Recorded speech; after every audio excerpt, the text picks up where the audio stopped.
Hi there, I'm Lena Anani, and you're listening to She Wrote a Book, where I interview amazing women from all over the world who also happen to be published authors. I created this show to educate, entertain, and inspire you to be the voice you want to hear in the world. Did you know this episode comes with a free gift? It's a webinar for aspiring authors who want to learn my insider secrets on writing and publishing books. You can access this free training instantly at SheWroteABook.com/bonus. Now let's get started. You are listening to episode number 74 of She Wrote a Book, and today I'm interviewing Dr. Audrey Reille, author of the book Size Matters: How to Dream Bigger, Step into Your Personal Power, and Start Creating Your Dream Life Today. Size Matters will guide you to create a vision of success, a winning strategy, and a strong mindset to make you unstoppable.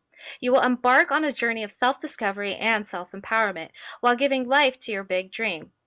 Dr. Audrey coaches women to get their dream job, dream business, or dream work-life balance. Through self-empowerment, psychology, business strategy, and universal laws, she empowers them to reach their full potential and make their dreams reality. Again, her book is called Size Matters: How to Dream Bigger, Step into Your Personal Power, and Start Creating Your Dream Life Today. You can find the link to purchase her book in our show notes for this episode at SheWroteABook.com/74. So Audrey, it's such a pleasure to have you as a guest today. I'm so thrilled to talk to you. And my first question for you is this: why did you decide to write and publish this book? Oh, that's a great question. I think that there are so many books out there that are either encouraging people to dream bigger and to set goals that are in alignment with what they really, really want, or there are books on the law of attraction that says visualize it and you can manifest it. And then there's books on marketing and management and performance and psychology and mindset, and there's just so many different books that are picking just one aspect of what it really takes to make your big dream a reality. And I love reading, so I'm fine reading 30 or 50 books to get everything that I need. But I know most people don't have that kind of time and don't want to read necessarily that much. So I felt like, okay, there is a need to have one book that actually brings together the business strategy, mindset, psychology, law of attraction, and creating good habits too to really support you in building your dream. So I felt like that was lacking. There was a need for that. And I thought it'd be also a wonderful handbook for my clients, for my coaching clients, and everyone else that I haven't met yet, all those people that can connect with the message and enjoy the book that I may not get to meet in any other way. So tell me a little bit about why did you come up with the title Size Matters? What does that mean, and how does it apply to the topic of your book? Well, first of all, I'm French, so it's my dirty mind that said, okay, we've got to come up with something catchy here. We've got to come up with something people will remember. But the meaning behind size matters. The original, the most important thing is the size of your dream. Because what I noticed is even people who are looking for a coach and are committed to doing something meaningful, when we ask them what they really want, they tend to just tell us sort of a watered-down version of what it is they really want. There's that fear of being authentic and having the courage to say, this is what I really want. So instead they settle for something that's more achievable or more normal or isn't going to make them look like maybe they're too ambitious or too full of themselves or they have a big ego.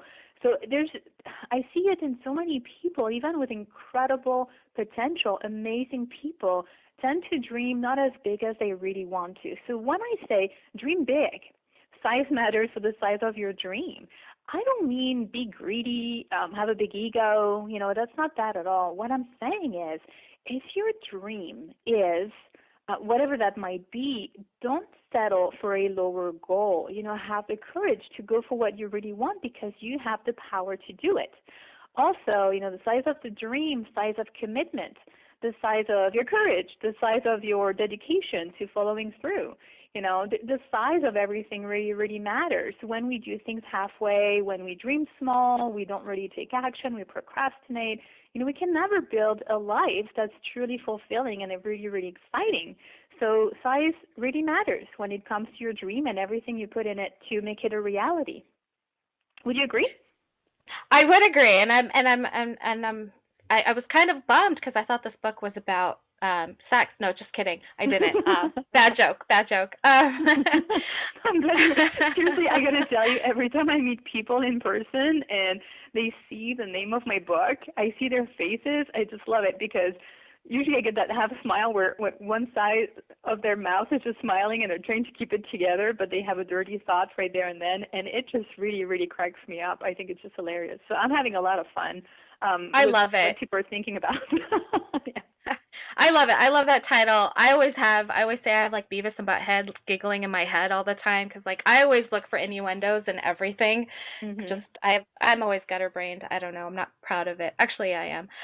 But yeah, no, it's a great title, and I'd probably be one of those people who would be grinning on the inside and like not really sure. I'm like, size matters, huh? No, that's a great title.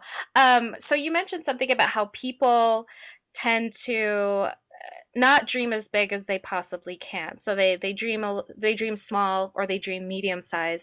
Why do you think that is? I think there's basically two reasons for that. The first reason is when people are rather humble and maybe they were raised being taught, oh, who do you think you are? You know, do you think you're better than us? Or be realistic, or this is not possible, or, you know, if they were really taught that dreaming big and truly stepping into your personal power is a bad thing, if they were told that successful people are bad people, you know, if they have some of those beliefs still inside of them, of course it's going to stop them from dreaming big because they want to be a good person. Some people really believe that if they dream big and then become successful, they won't be a good person any longer. And it seems backward and it's twisted, but sometimes it's still true.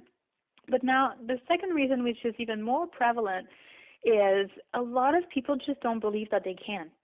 So they watch The Secret, they read a lot of books, and they hear it, and when it's about, you know, intellectually processing information, they will tell you, oh yes, I am a powerful manifester, I can do anything, it's possible, life is magic. But then when it comes to, okay, let's go from broad to specific in your personal life.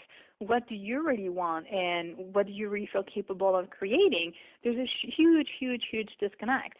Like, yeah, it's possible, but not for me. Well, Audrey, you know, I'm not like you. I just don't have the skills that you have. I just don't have the determination that you have. And that's where the problem is they don't actually believe that they can be successful. Or sometimes they believe they could be successful, but they're so afraid of failure, they're so afraid of being disappointed that they're letting fear guide everything in their lives. And what they don't understand is when we let fear be in charge, we are miserable 100% of the time. That's actually the surest way to be very unhappy in life. But instead, when we can truly focus on trust, on success, and say, I know that I can and I will make it happen, our energy shifts. Everything we can create shifts, and our quality of life is elevated so rapidly. So that's another, you know, that's why I really wanted to have this book out, to show people how to make their big dream a reality and show them how capable they are, how powerful they really are, because when they don't really connect with and understand their own power, they're just stuck in fear. And a lot of my work is to get people out of fear and into a strategy and a process and a blueprint where they can advance with confidence and be successful. Mindset is everything, I got to tell you. If they believe they can't, then they can't. It's their beliefs and their mindset determines all of their outcomes. You know, I've seen this day in and day out, this fear of failure and sometimes fear of success. And my question for you is like, what is one of the worst examples of you've seen firsthand where fear held someone back from being incredible, amazing, awesome? Well, what I see all the time is people who have a day job they absolutely hate, and they have a passion that they know they can turn into a business, but there's that fear, and they're clinging to that paycheck. And when I talk to some of them, if they're making a lot of money, I'm talking like maybe $200,000 a year, I can understand how it will take a little bit of time to build a new business to get to that level of income and much higher. But sometimes, because you're asking me for a really bad case scenario, Somebody will talk to me about not wanting to let go of that security of that paycheck, even though it's making them miserable. They're not living their purpose. They're hating every day, Monday through Friday. They're just hating every minute. They're being abused at work. They're having this horrible, horrible situation, and they're clinging to that paycheck, and then they're telling me they're making something like $15 an hour. And I'm thinking, you know how easy it's going to be to create a business that pays you more than that if you're doing it right? Like, you're walking away from so little. So the worst is the opportunity cost of staying in a place that kills your soul, that kills your emotions, that breaks your heart, staying in that place of feeling stuck in having all the negative consequences of that very unpleasant range of emotions that go from frustration to sadness to regret, being stuck in all that, clinging on to the security of something so small. That would probably be the worst case scenario. And some of them, if they're willing to read the book and do the work and change their life, then that means the world to me. And if they don't read the book or any other book and they don't get a coach and they stay there, that's really, really sad. I don't know why we're talking about the worst case scenario, about something sad, but it happens. Yeah. And if there's at least one listener who listens and say, well, wait a minute, is this me? If we're making at least one person realize what it's costing them to staying in their current circumstances and how much more they have to gain when they step out of it, then we'll have done a great job for today. Awesome. Wow. Lots of insights in this interview. My last question for you is this. What do you love most about being an author? I love being able to reach so many people I would have never met in any other way. And the evidence of it, every time I get an email from a reader telling me how much they love the book and how they applied the principles and what they created in their lives, or how it changed their beliefs and how it changed their perspective, or how it gave them courage to do something new.